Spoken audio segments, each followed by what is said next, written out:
GNC 578. It's Tuesday, May 25th, and you're listening to the Geek News Central podcast, sponsored by GoDaddy.com. Geek News Central is a partner of the Tech Podcast Network. Everyone, great to be back in Honolulu. Got a great show for you. Strap in. Here it comes.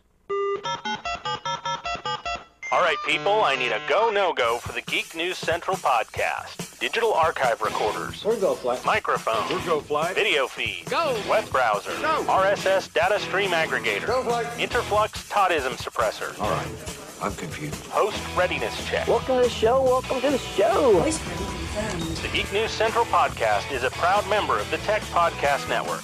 If it's tech, it's here. All right, ladies and gentlemen, we are ready to go. Cue Todd in 5, Button, who's got the button? 4, There is no cause for alarm. 3, Everybody hold on to something. 2, Just press the button. 1. Aloha and welcome to the Geek News Central podcast, coming to you as live as it can be from the beautiful state of Hawaii via the Geek News Central studio overlooking Honolulu. Hey everyone, welcome to the show. My name is Todd Cochran. Of course, I want to encourage you to get over to geeknewscentral.com. Check out all the great content over there. Check out our archive podcast available via the podcast link on the website. I want to give a warm welcome to the Ahana, all of you that are longtime listeners of the show. And if you are a new listener or viewer of the show, I want to welcome you to the Hana being part of the family here. Of course, we are covered in 165 countries worldwide. We have people tuning in a variety of fashions, but the best way to stay up to date on what's happening here is to get subscribed to our newsletter. The newsletter contains all the content that I'm going to talk about tonight, including all of the hyperlinks that is submitted by listeners like you and things that I have found to talk about during the show. If you have comments on tonight's show, geeknews@gmail.com, geeknews@gmail.com. Voicemail hotline, of course, is +1 619 342 7365. That's open 24 hours a day, 7 days a week, and is available for you. You can get subscribed to the show. You can find the big subscribe orange box on Geek News Central, either through the podcast link for the RSS feed, through iTunes, Zune Marketplace. You can follow me on Twitter.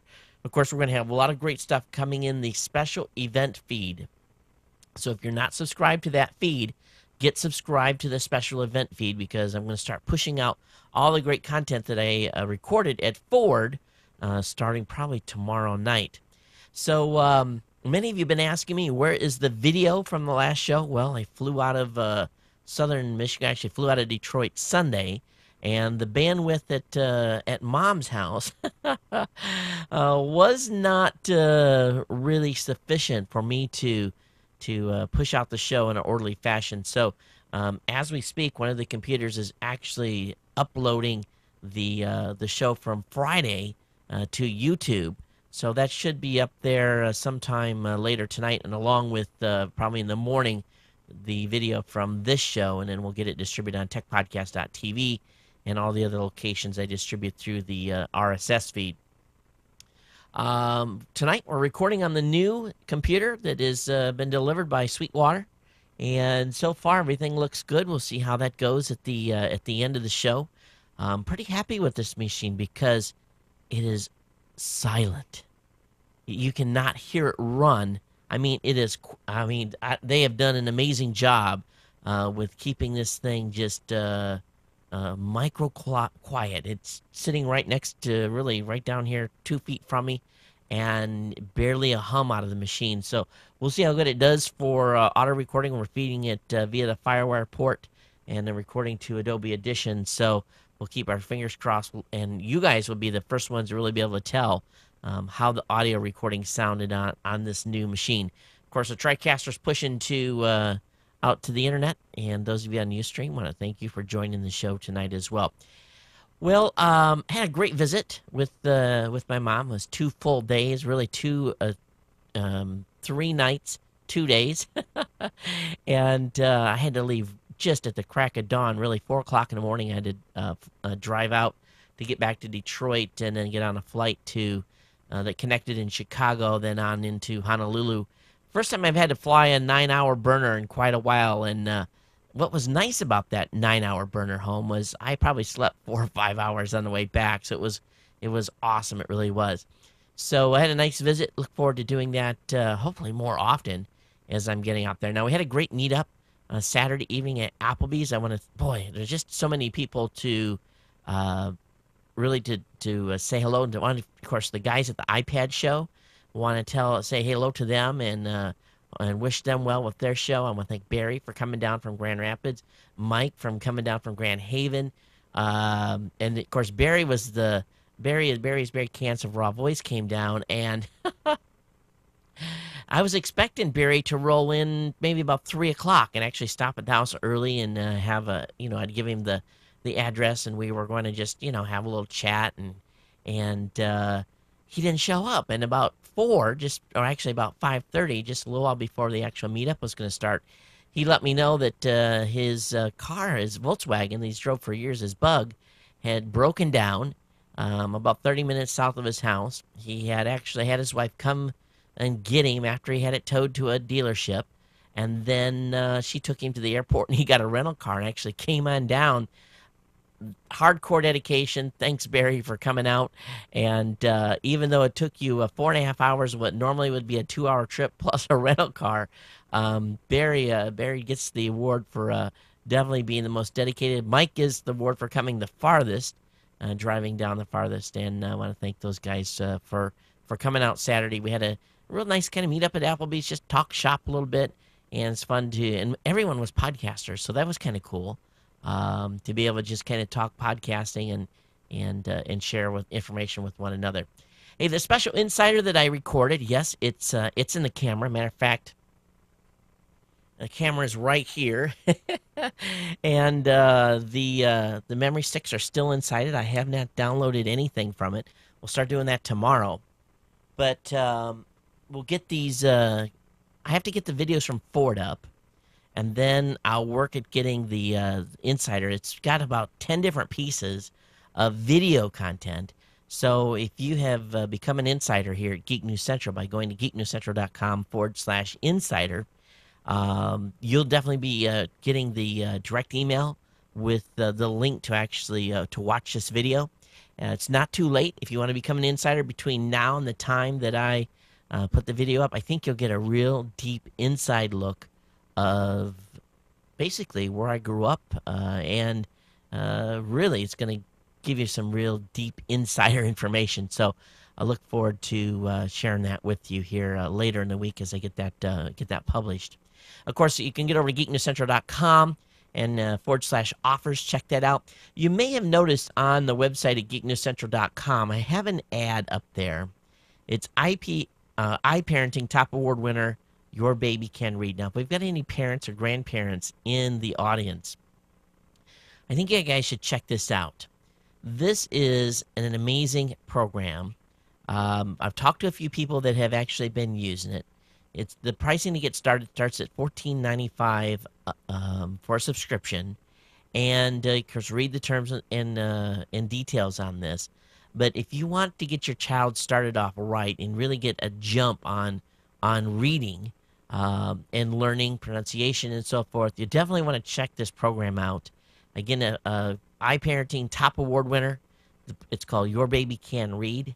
And you can find information about this at yourbabycanread.com/podcast, or just click on the link at Geek News Central and give it a try. So a great gift for grandparents to give someone that has a newborn in the home, and great a baby shower gift, you name it.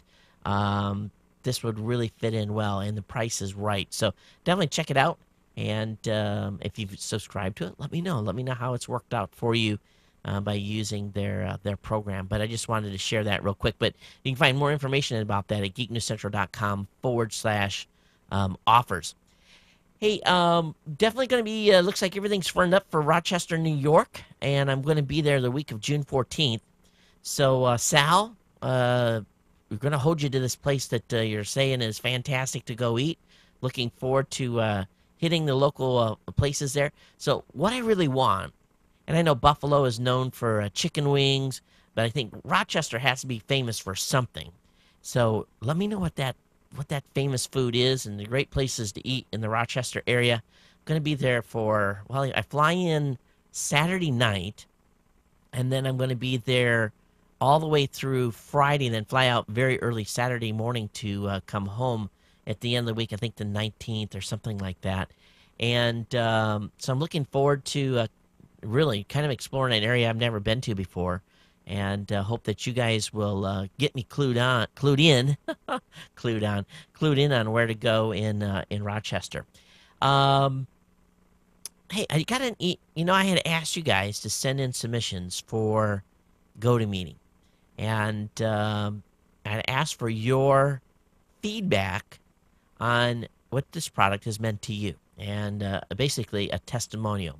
I got a number of submissions, but the one that really hit me the most was from William out of Miami, Florida. He says, Todd, I spend over 10 days a month on the road meeting existing clients and trying to recruit new ones. Meeting with existing clients usually takes hours of road time with only a 60-minute meeting that often get canceled. The rest of the time I spend on the road, I'm trying to drum up new business.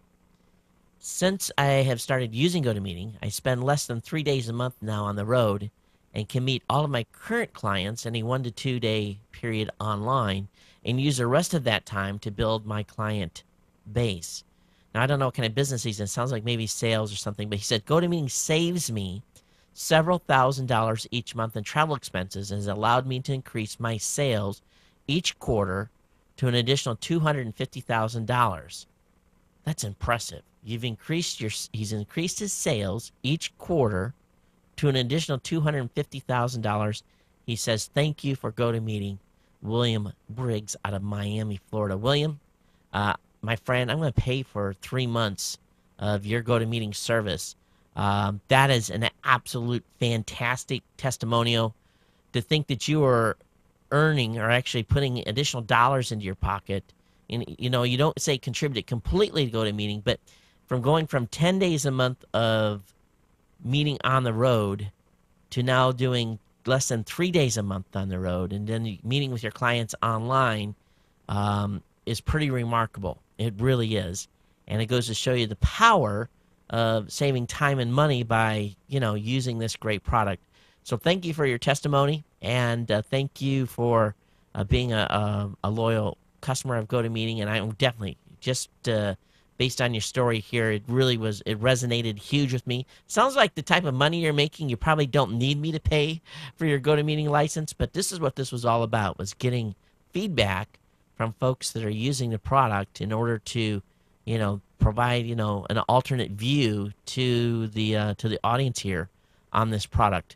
And you guys all know that I use GoToMeeting as well, and it's a great product. And as a listener of this show, you can try GoToMeeting free for 30 days.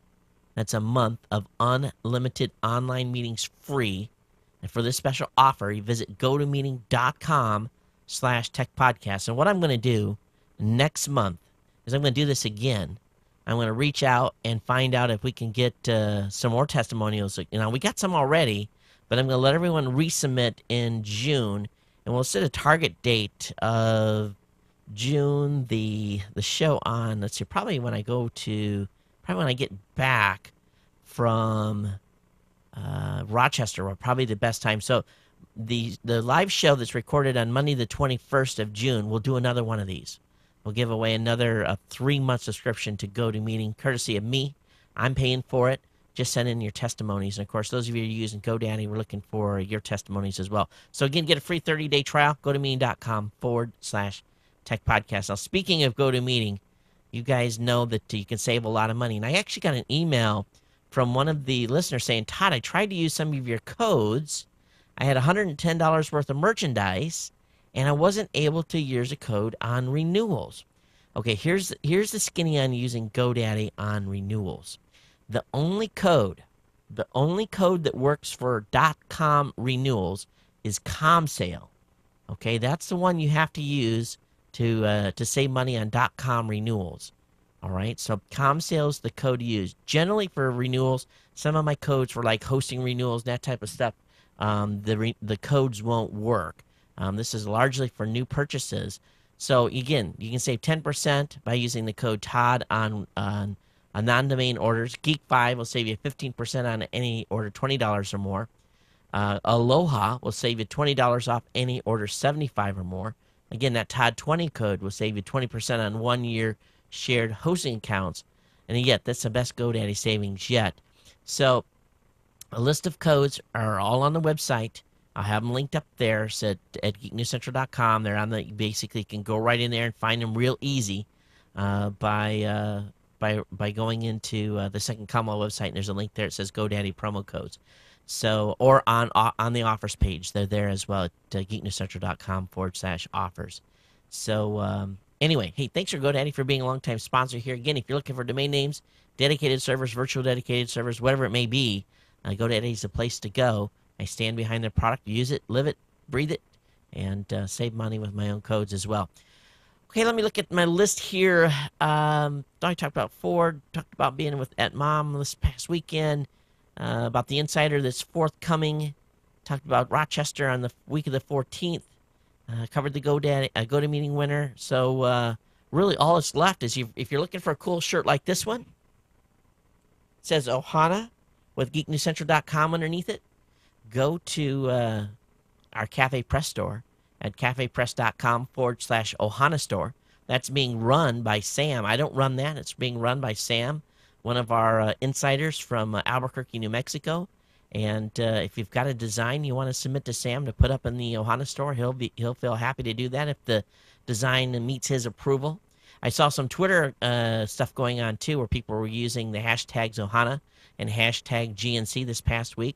So track the Ohana and track what's going on at GNC by using the hashtags Ohana, the hashtag GNC, and of course favorite the website over on Facebook. All right, I think that's it. Let me go ahead and get into the regular content tonight. I got a stack of stuff here for you, and I tell you, it's a nice night here in Honolulu. It's absolutely it's been a beautiful day. The trade winds have been up. Just couldn't ask for really better weather to come home to. Hey, an article over on Geek News Central that's got a lot of traffic today, and boy, the comments have been really flying in as well. See if I can bring it up on the website here, and let me switch to that, and then we'll bring that in. Is really talking about Linux and music.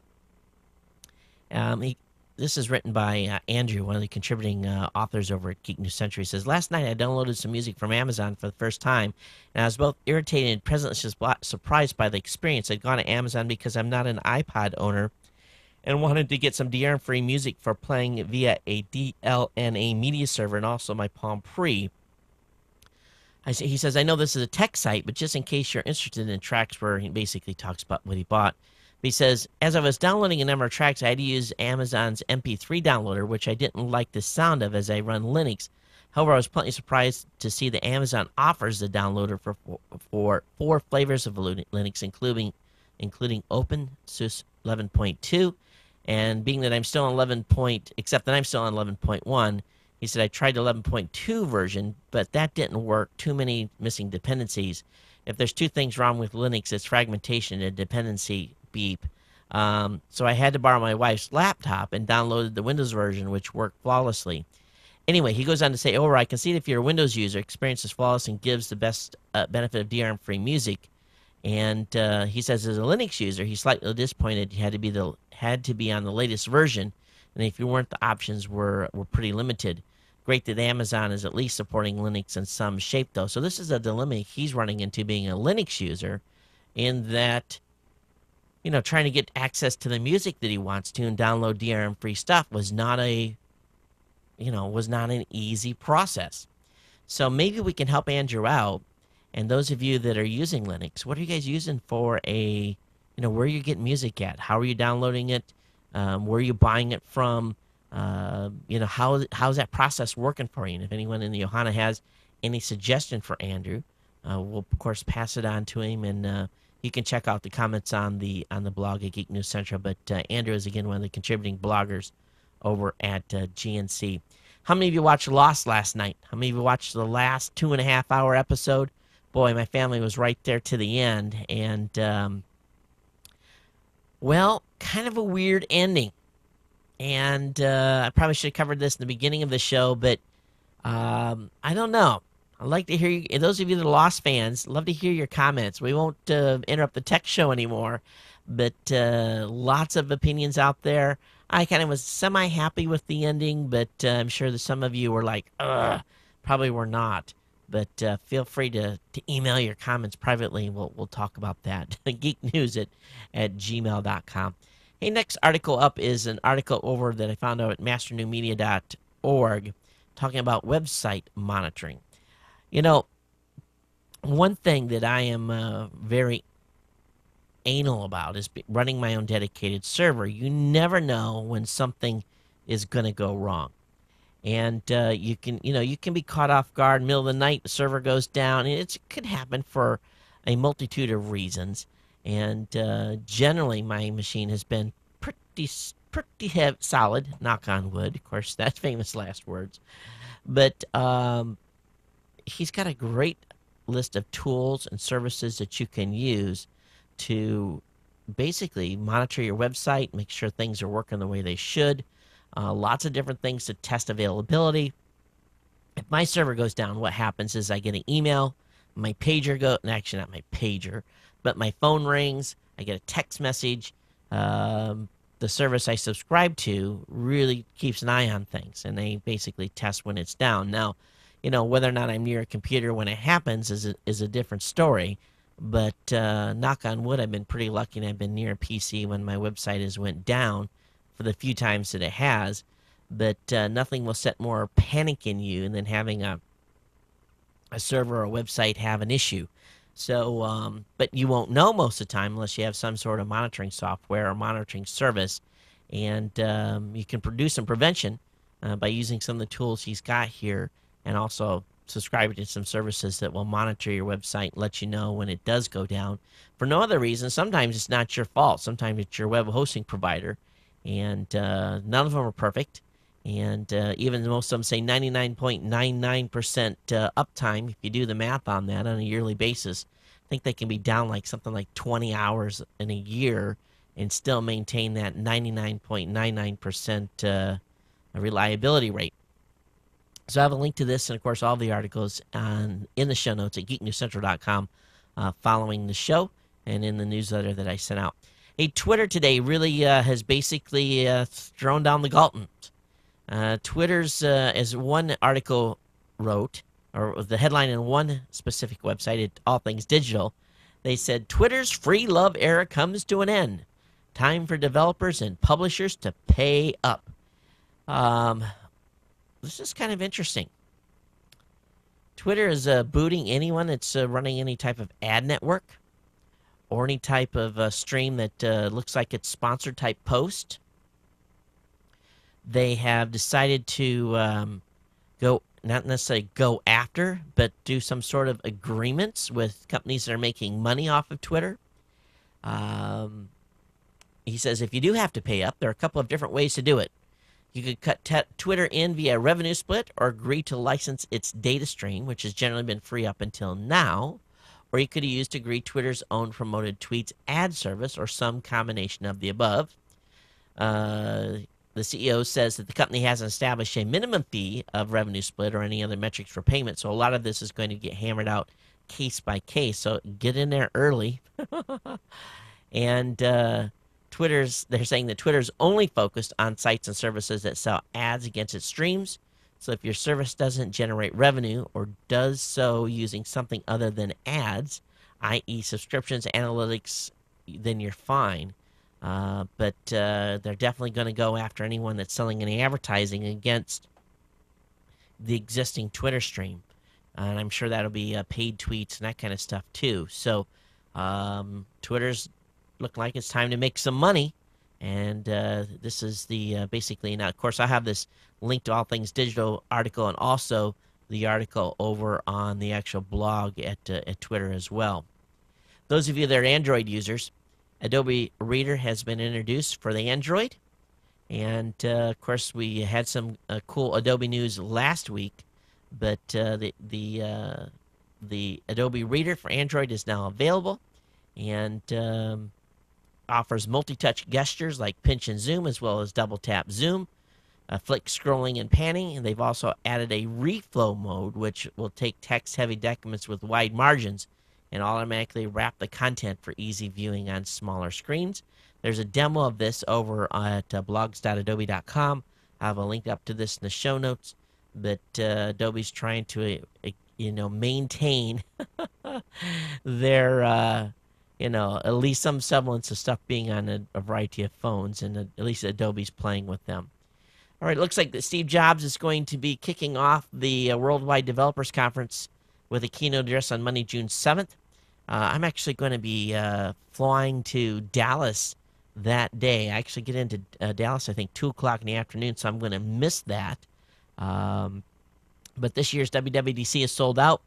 It's got over 5,000 developers attending. The 5-day event running from June 7th to June 11th is focused on providing advanced content for skilled developers across 5 key technology tracks: application framework, internet and web, graphics and media, developer tools, and core OS. And then they're going to have Apple engineers are going to deliver over 100 solutions-oriented technical sessions. So it should be a big week, but they're contemplating that Jobs may announce the iPhone version, the iPhone 4, at that event. So we'll keep you advised on that. Hey, how many of you have ever used a website called 6pm.com? Well, I tell you, after their screw up this past weekend, I wish I'd have been shopping over there. It appears that 6pm.com made a huge pricing mistake where everything on the site was priced at $49.95. And while this error was in place, they lost over $1.6 million. And yes, they're going to honor every one of the orders.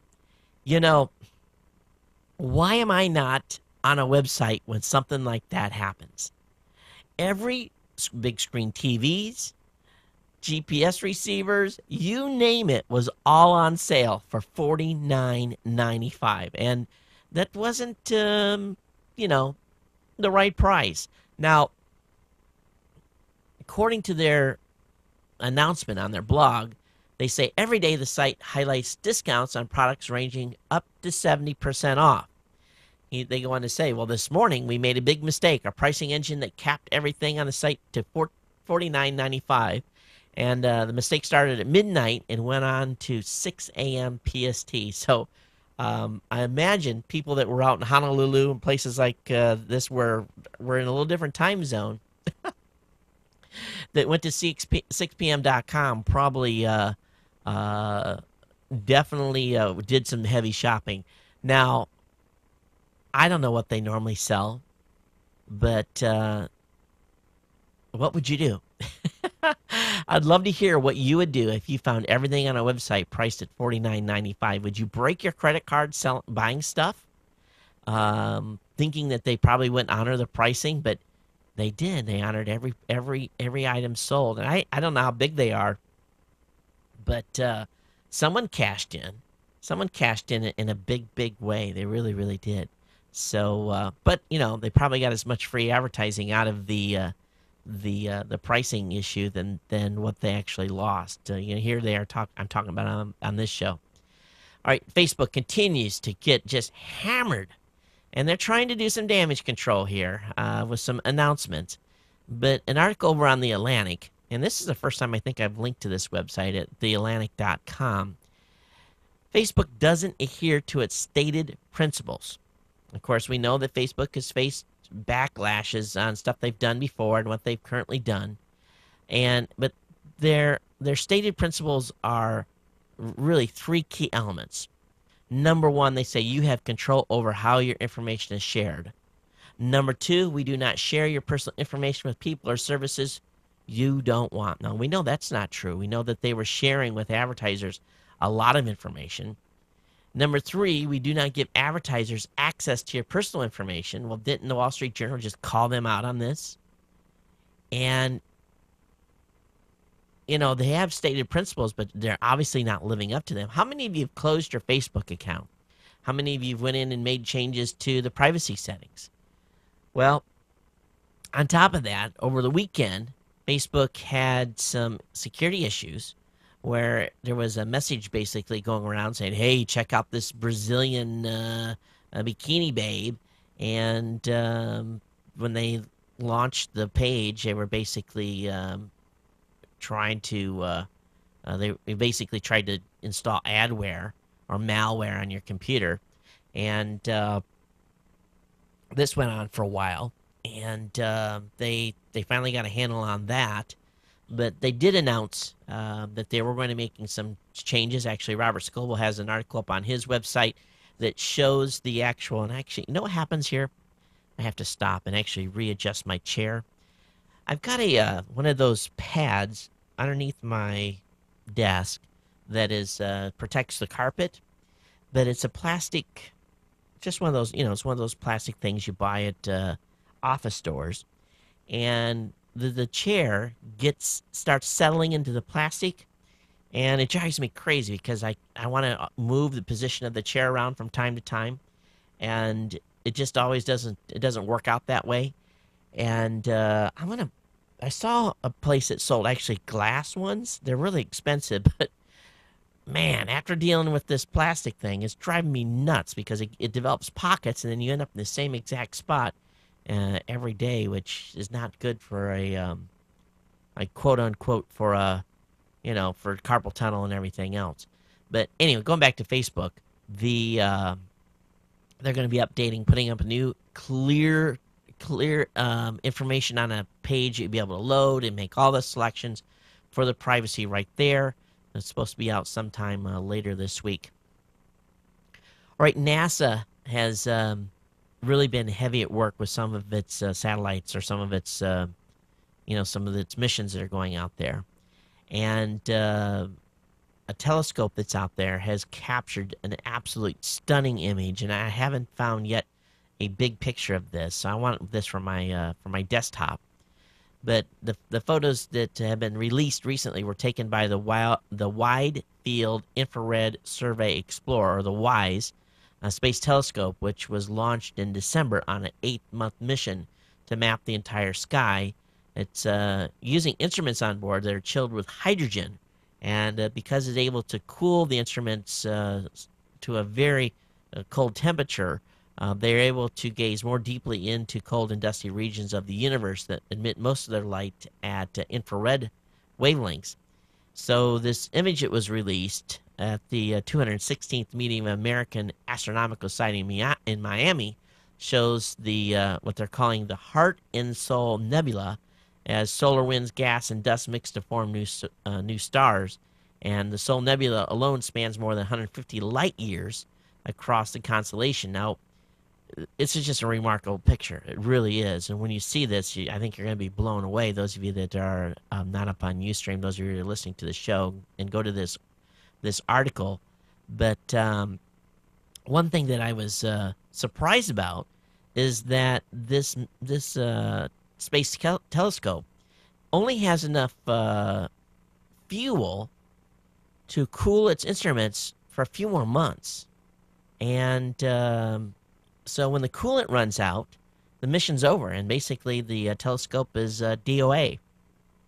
It just blows me away that they spent all that money and they're only going to get 8 months use out of this spacecraft. So, and I wasn't aware it was that short of a mission, but pretty cool stuff here. So I have this link to you in the show notes.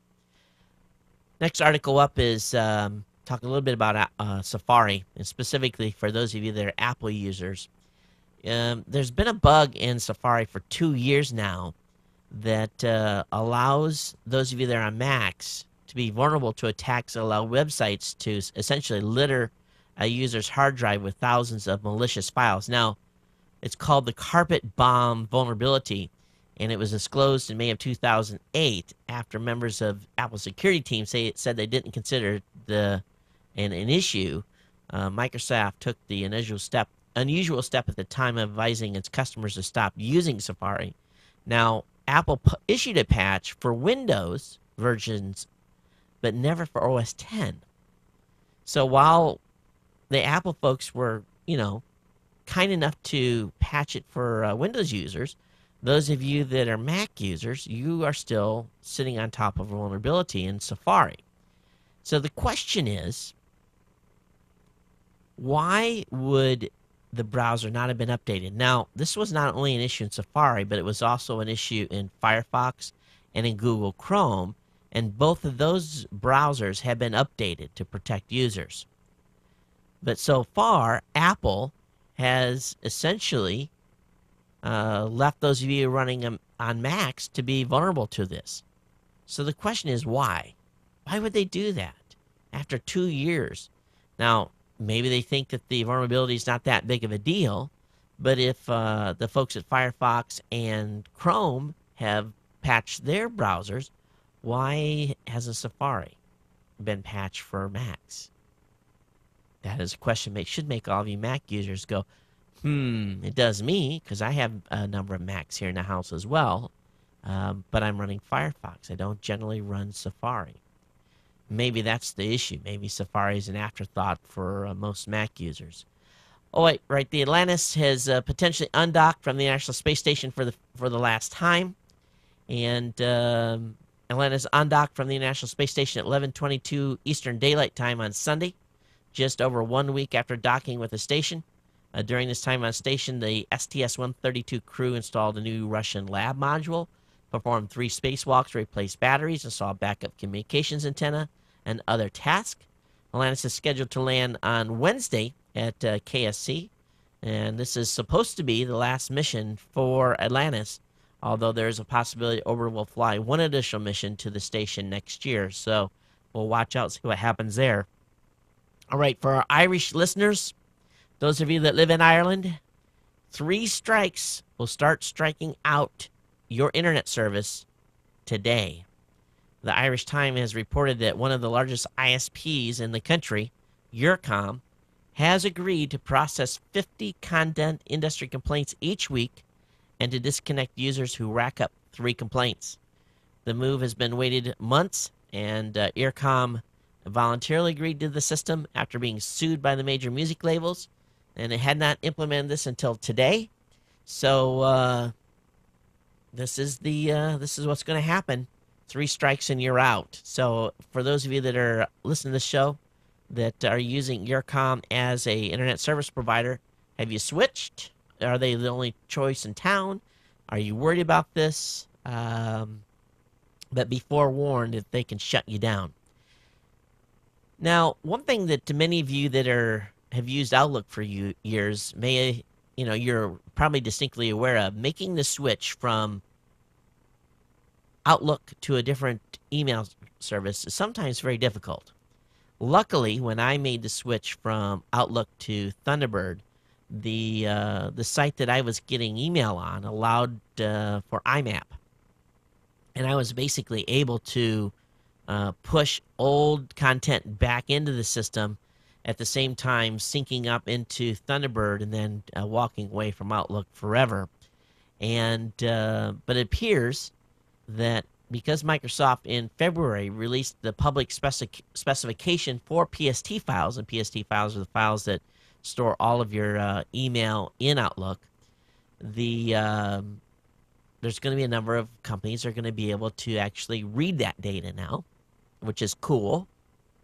And at some time here in the near future, Microsoft is going to release the final SDK that's going to allow people to actually push into the PST files as well, or in other words, write to the PST files.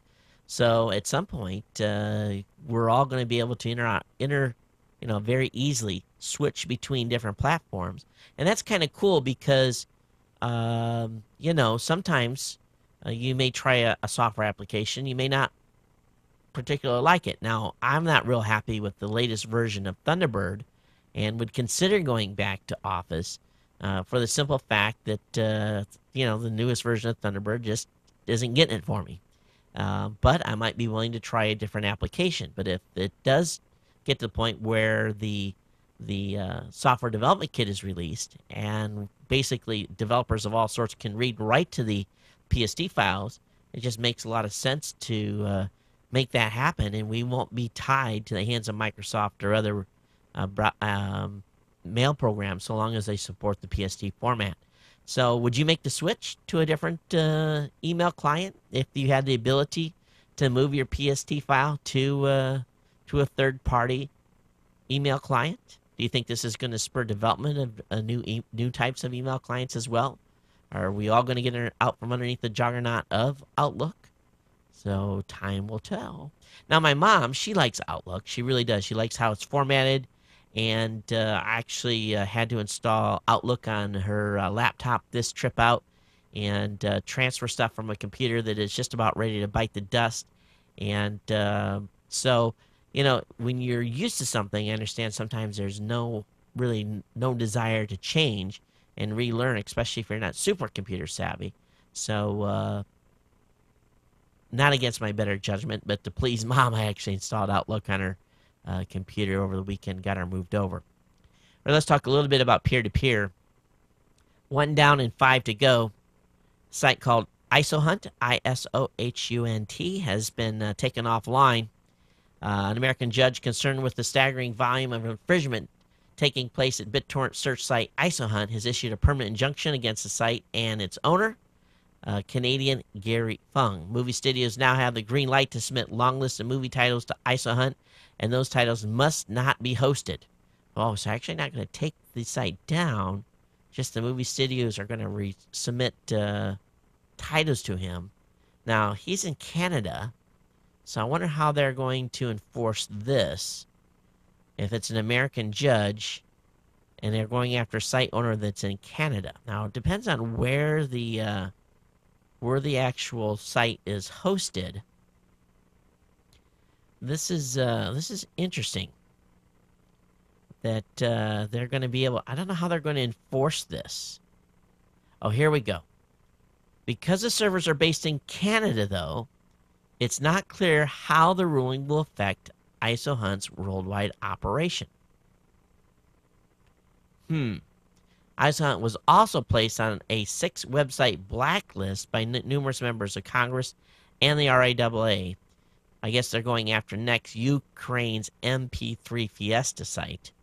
Good luck on getting that shut down. So we'll have to see how this develops. I don't know how this is going to cross over into, because he is not inclined to, do this on his Canadian website and his Canadian servers. Now, if it was a Canadian court, that's a different issue. But I don't see how this can actually be enforced. I really don't. Of course, I wouldn't come to the United States, dude. I really wouldn't. Be careful what you tweet.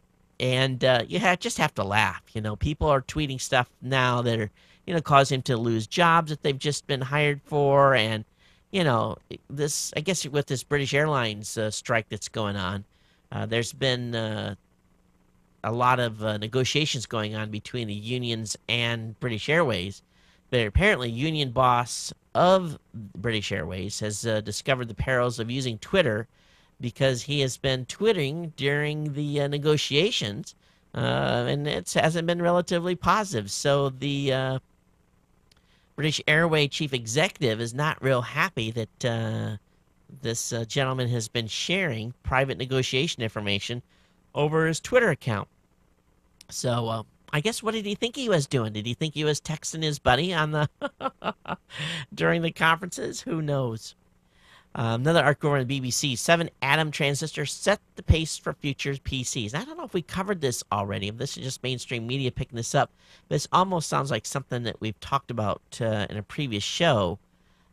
We know transistors really are the lifeblood of computers, but a 7 atom transistor, 7 atom transistor could revolutionize, if they're able to productionize it, could really revolutionize computing. Australian creators of the transistor hope it also a step towards a solid-state quantum computer. So if these new atomic transmitters can be made in large numbers, it could mean chips with components up to 100 times smaller than on existing processors. And that's amazing. On chips where components are 22 nanometers in size, transistor gates are about 42 atoms across. So that gives you an idea of the size savings. The working transistor was created by replacing 7 atoms in a silicon crystal with phosphorus atoms. And the team has demonstrated the world's first electronic device in silicon systematically created on a scale of individual atoms, said Professor Michelle Simmons, lead researcher on the project at the University of New South Wales. But crazy stuff in electronic sites. So, Moore's Law, it's, I think we're just continued to march here as scientists come up with more stuff. Hey, I'm going to share some pictures with you. And these were over on CNET. It's just amazing. And I'll bring these up for those of you on Ustream as well. And these are some Space Shuttle Atlantis final mission photos. And truly, some just absolutely remarkable pictures. And I have to laugh in here because you look inside the space shuttle and it has got the traditional navy gray control panels and everything. It just so reminds me, no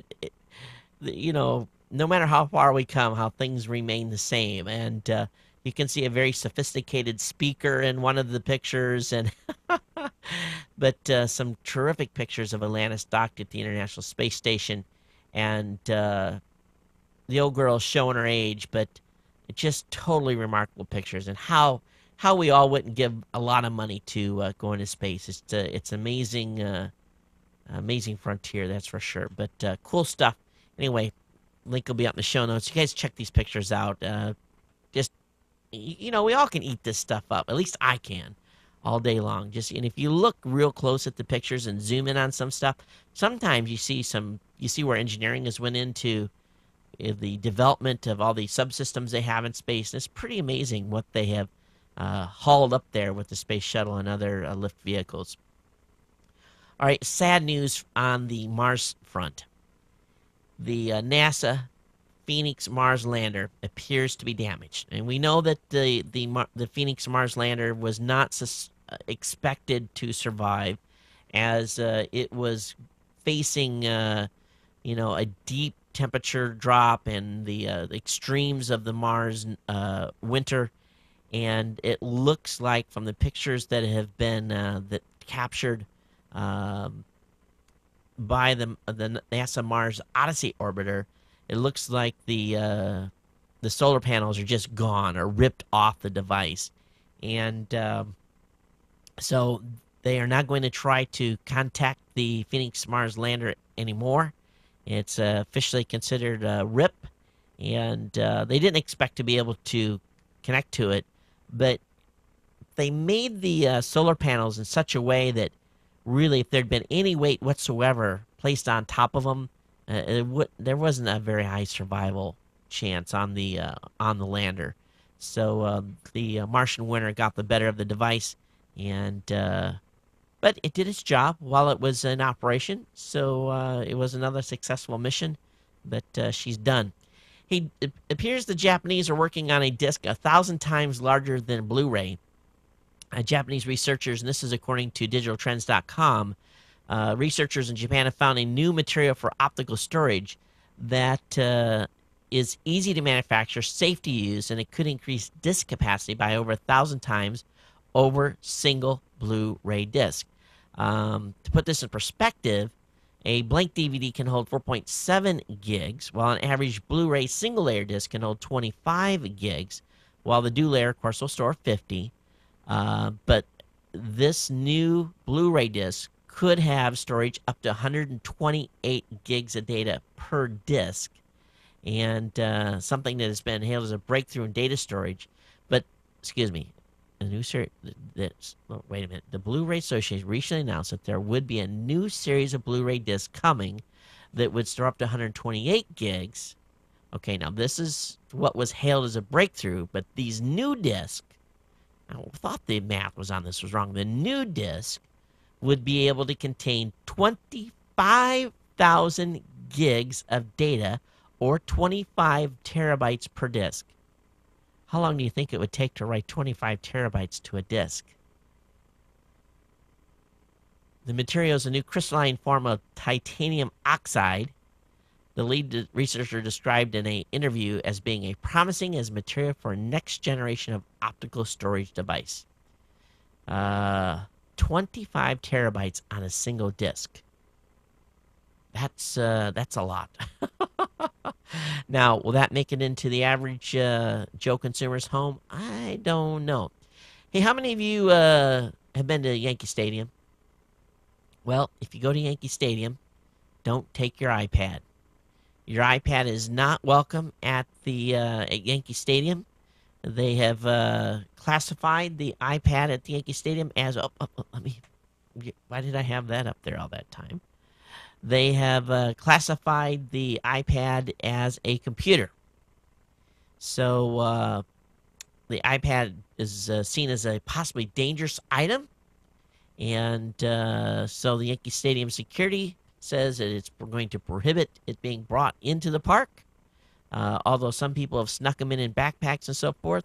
But if you're going to the ball game, don't take your iPad, okay? All right, National Public Radio is reporting that the NASA Lunar Reconnaissance Orbiter is doing such a good photographing every bit of the moon's surface that NASA scientists can't keep up. So what's happening here is team members from the Lunar Reconnaissance Orbiter are asking amateur astronomers to help review, measure, and classify tens of thousands of moon photos streaming to Earth using the website MoonZoo.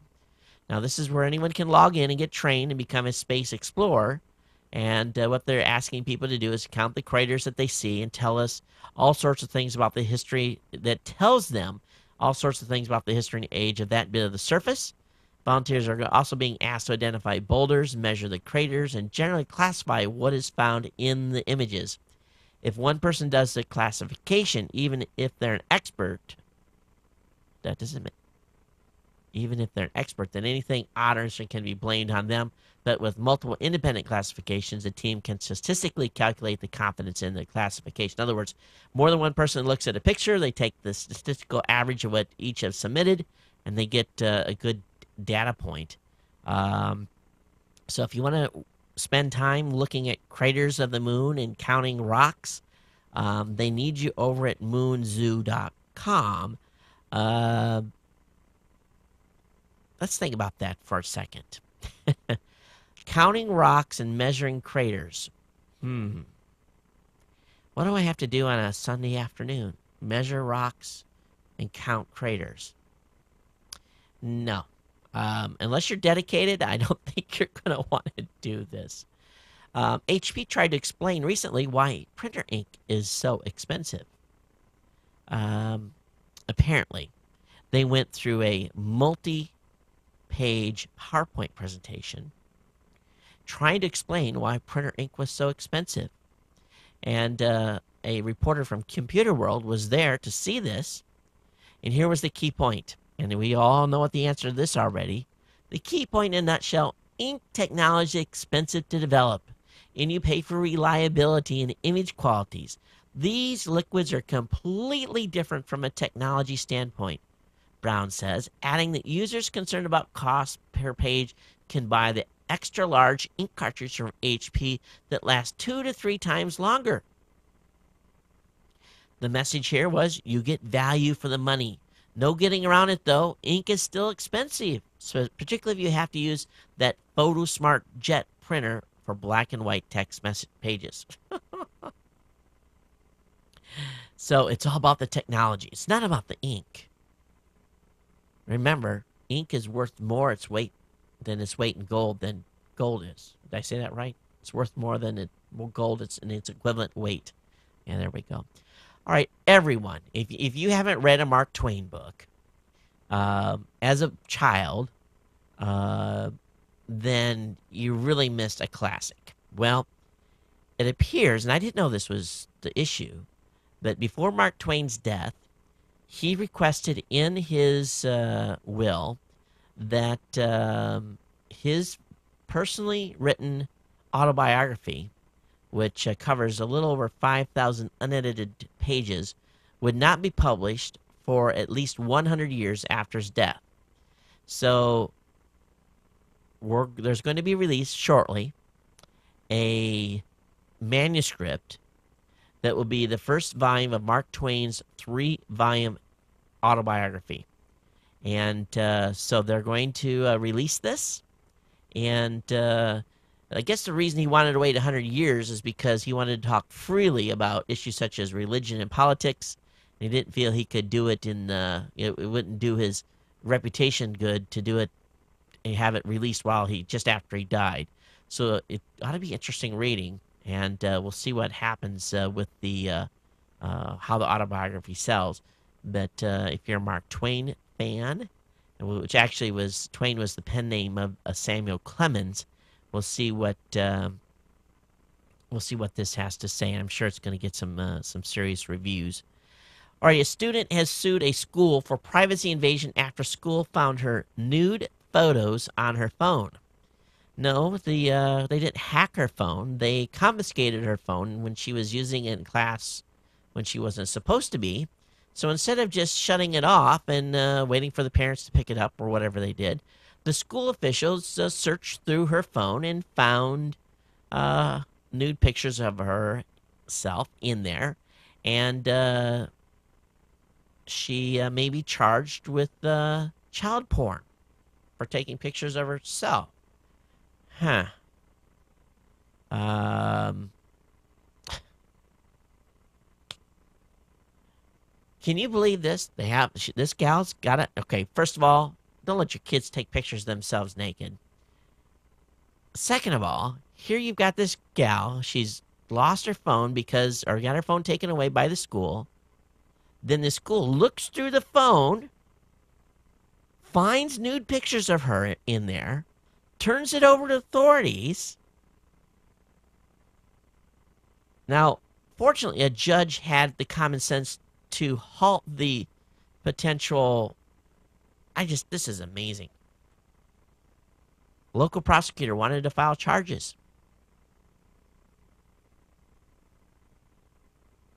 Apparently, girls in question were given a choice: take a re-education class or face charges. So the girls have retained an attorney and are now suing the school district themselves for invasion of privacy. Bravo. Now, on more insane things going on in the world, China has decided that photocopiers are evil if they're in Tibet. The authorities in Tibet apparently see printing and photocopying shops as potential channels through which unrest can spread. One Chinese print shop operator, who is of the majority Han ethnicity rather than Tibetan, said that her husband has been summoned to a meeting last week on the new requirements. They are making them take names and addresses and recording personal information of everyone that creates copies at photocopying companies. Wow. Yeah, you make some photocopies of some stuff. Don't they have printers in China? Oh, they probably can't afford that ink, right, from HP? But, wow. Yes, Red China, folks. Now, there's a lawsuit that has been filed against Warner Brothers by a tech company in Japan who said that Warner Brothers has copied its anti-piracy technology. It's a patent infringement lawsuit.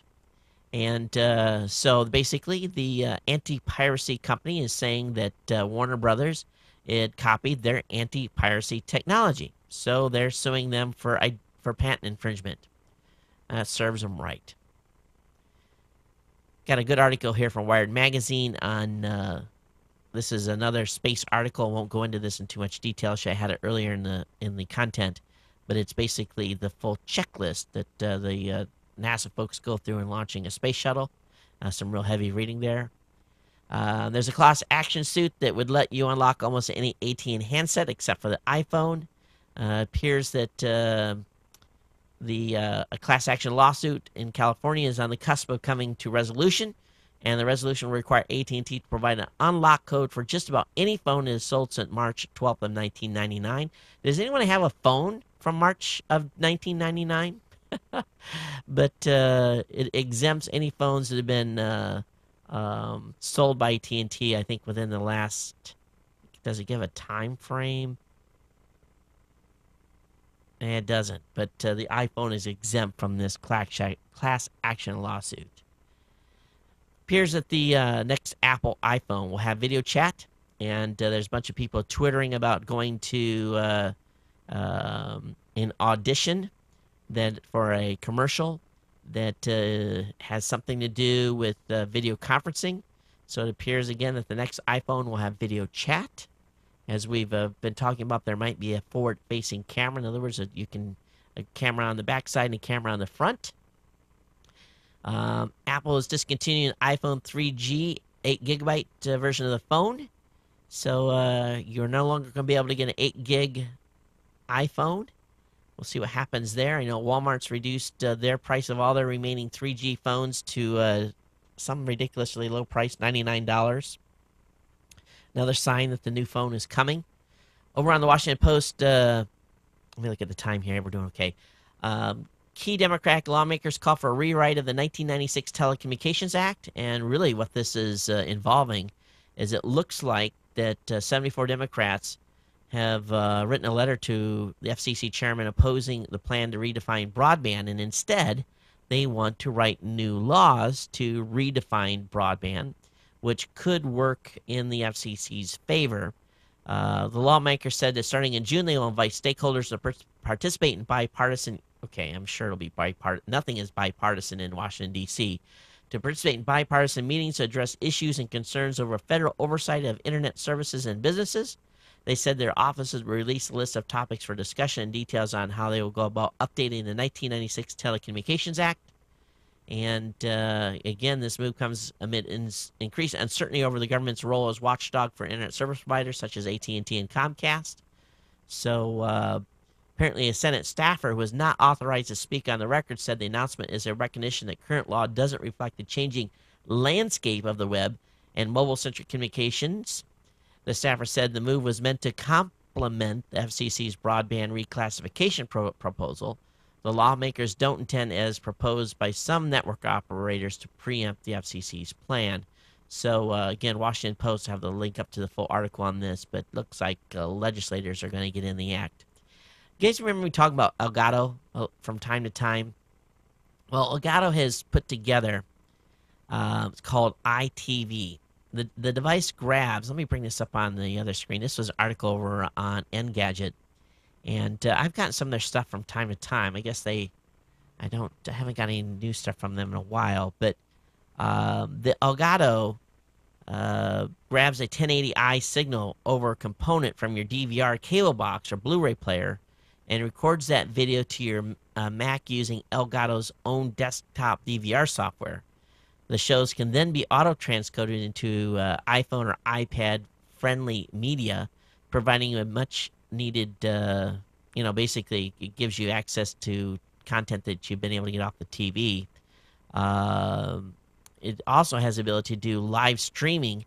The device can push a live video feed to either iPad or your iPhone using an IR blaster to change. And using an IR blaster, you can change channel on your cable box. This retails for about $200. Elgato's been pretty famous in the video world as far as on the Mac side for a while. You do have to connect your Mac to the ITV device from Elgato and your cable box. So there is, before you go out and rush out and buy one of these things, read up on how this thing hooks up. They've got a video on it as well. So link up to that and be the show notes. Let me come back off that page. Gizmodo has an article about speed tests showing Flash 10.1 slowing down Android 2.2. We talked about, Steve Jobs has been complaining that Flash is a memory pig on mobile devices, and the folks over at Gizmodo have definitely ruled that is an issue with Android 2.2 and using Flash on the Froyo site. So I'll have the link up to that article in the show notes. Scoble's got a pretty good article from a company called Soluto, Soluto. It's a company out of Israel. And wait till you see this video. You gotta watch this. It is pretty amazing. And if you're a Windows fanboy and you've used Windows for a long time, but yet you would like to modify how Windows loads certain things, you've got to see what they've done. They call it Soluto Anti-Frustration Software. And Scoper predicts they'll be bought very, very quickly. And again, I'll have the link up in the show notes for it. Watch the video. And you also want to watch a video called from a company called SkyGrid. It's a new kind of news stream company that's taking on big guys like Bloomberg, Associated Press, and Google. So pretty exciting stuff there by a variety of companies doing some advanced stuff on the net. All right, that's all I've got for regular content tonight. Let me go ahead and get into the email real quick. No voicemails tonight. So if you want to leave a comment about the show, you can do so by calling the voicemail hotline 24 hours a day, 7 days a week at +1 619 342 7365. Of course, geeknews@gmail.com is the email address you can send stuff to. First email up tonight is from Ian, and he said, "Hey Todd, thank you for reminding your audience about the dangers of cell phone use while driving. A little over 5 years ago, a very good friend of mine was broadsided by a woman who ran a red light. She was too busy talking on her cell phone to notice the red light. She hit full speed. She didn't even attempt to use the brake. She hit the driver's side of my friend's car. The force of impact actually pushed my friend's car sideways off the road onto the sidewalk. Needless to say, my friend's car was totaled, but the real damage was to the driver who was hit. They were taken to the hospital where they lapsed into a coma. While they in coma, they had brain swelling and neurosurgery was required to relieve the pressure. Despite the surgery, there was still brain damage. In one sense, a person I knew died that day. Even though they looked normal, they have never been the same since. Short-term memory is all but gone, and long-term memory has significant gaps. They had to learn to do a lot of the things over again. I don't think they'll ever work again. Needless to say, when I see somebody talking on a cell phone and driving, my blood boils. This accident ruined a good person's life, and it was completely and utterly preventable. No phone calls is so important that it can't wait for you to pull over or until you get to your destination. Once again, thanks for the reminder, Ian. And Ian, thanks for sending that email in. It's a good reminder for all of us. And by that, by doing that, those tests at Ford made me really say, wow, there is the potential there for something very bad to happen with looking down at a text message or trying to dial a phone. By looking at it, it really drove it home. It really, really did. Got an email from Bama Jeff. He said, "Hey Todd, deadly heron arrives in the United States." And he has a link to a website. I'll look at this before we put it up. Thanks for that, Bama. Yeah, obviously we don't want people to do drugs, but send me the direct link next time, not the overall website address. But thanks for the link there. Got an email from Bree. She says, "Hey Todd, I listened to the Aussie Geek podcast on the latest one of their listeners sent in a rant on all the electronic book readers, which I thought was excellent. Now I know how much you love your Kindle, but please give his audio file a listen. If you read below, you'll see that I got permission to send it to you. Also, if you use it, he would like to listen. The Hearn is quite a techie from Canada." And Bree, I did not preload this, so I'll save this for the next show, and then we'll do. I'll actually play it on the next show, but I'll put a link up to it in the show notes. I don't know if the Dropbox is how long it's going to be available. But anyway, I'll have this up, and we'll get this covered in the next show. I didn't download this already, so apologize for that. Got an email from Near. He said, "Hey Todd, following is a response I received from Roku. I suppose it may interest some of your international customers. The only way to use it offshore would be via some proxy, I assume. The message you got from Roku was, 'Thank you for contacting Roku customer service. My name is Ron Jenny, and I will be helping you with your query. As of now, Roku can only be used in the USA. In future, we are looking forward to extend our services to foreign countries. Please feel free to email us for further queries. Thank you for providing us with the opportunity to assist you, and thank you for choosing Roku customer service.'" Has anybody used a Roku outside the United States yet? Let me know if you have. Todd, here's a link you may find interesting. He said, this is Rory from Dublin, Ireland, and he basically covers the same thing we covered earlier in the show about Earcom. 3 strikes and you're out of internet service. So thanks for that, Rory, that email. Got an email from Trucker Tom. He says, "Stealth IRS changes means millions of new tax forms. And this is an article that was over on Money at CNN.com. And this is some amazing stuff, folks. You have got to read this article. If you are a business person, this new requirement that was hidden in the health reform bill is going to be a massive, massive, massive burden to anyone that does any form of business. Essentially, what you're going to have to do is file 1099-K. It's a new form, 1099-K, to anyone that you do any business with.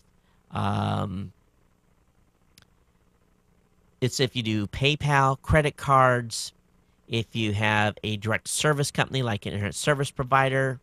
So you're going to have a phone service 1099. You're going to have to send a 1099 to your phone company. You're going to have to send a 1099 to your computer service company. You're going to have, if you do have a postage use service, you're going to have to send a 1099 to them. If you do advertising, you have to send a 1099. If you pay a landlord for your rent on your office building, you have to send them a 1099. This is if you do more than $600 with anybody for any reason for service with a company where normally you never would have to do that before, you're going to have to send them a 1099. This is ridiculous. The rule comes with the floor to weed out the most casual retailers. The 1099-K is only required when a merchant has at least 200 payment transactions a year, totaling more than $20,000. What company doesn't have at least 200 payment transactions a year? But it applies to all payment processors, including PayPal, Amazon, and others that serve very small businesses. The goal of the new regulation is to catch income that is going unreported by the IRS. Okay. Be 1099 heaven. I can see this causing me to spend a lot of money with my tax preparer. Got an email here from someone on YouTube. Said, hey, Todd, brought your book several years ago. Great book. Enjoy your insight info on podcast. Question: how do you get 1 hour videos on YouTube? I thought I had a 10-minute limit. I was lucky. Basically, I got a producer's account years ago. And I don't know if they're still available or not, but been grandfathered in. So I just consider myself lucky to have it. That's it. That's all I've got for email comments tonight. We're right here at the end of the show. Thanks, everybody, for hanging out with me. Those of you on Ustream, thanks for hanging out as well. Again, no voicemail comments tonight or no hotline comments. If you have comments on the show, dial in at 619-342-7365. It's open 24 hours a day, 7 days a week for you to rant, rave, leave comment, and so forth. And geeknews@gmail.com is where you send an email on the show as well. If you have a great article for me, send me a link to that. We'll provide a link back to the article in the show notes. And comments, of course, are always read. Thanks for hanging out with me. It's been a lot of fun. Great to be back in Honolulu. Be here for at least 2 weeks, which is, for this year's, a long time being at home, which is fine with me. Fine with my wife and kids, too. But then we'll be on a 2-week trip, and after that, I'm going to be home for a while. So looking forward to kind of slowing down here in the second half of the year. Already have 75,000 frequent flyer miles, and it's not even June yet. So that's pretty crazy stuff on my part. But everyone take care. We'll see you on Thursday night for the live recording. Of course, the show will be released Friday. Again, tell your friends and family members about the show. Share this podcast with everyone you know so we can continue to build the audience out. If you've watched me on Roku all the way to the end, thanks for watching all the way. I appreciate it. And check us out in a couple days. We'll have a new content up for you. Everyone take care, and aloha.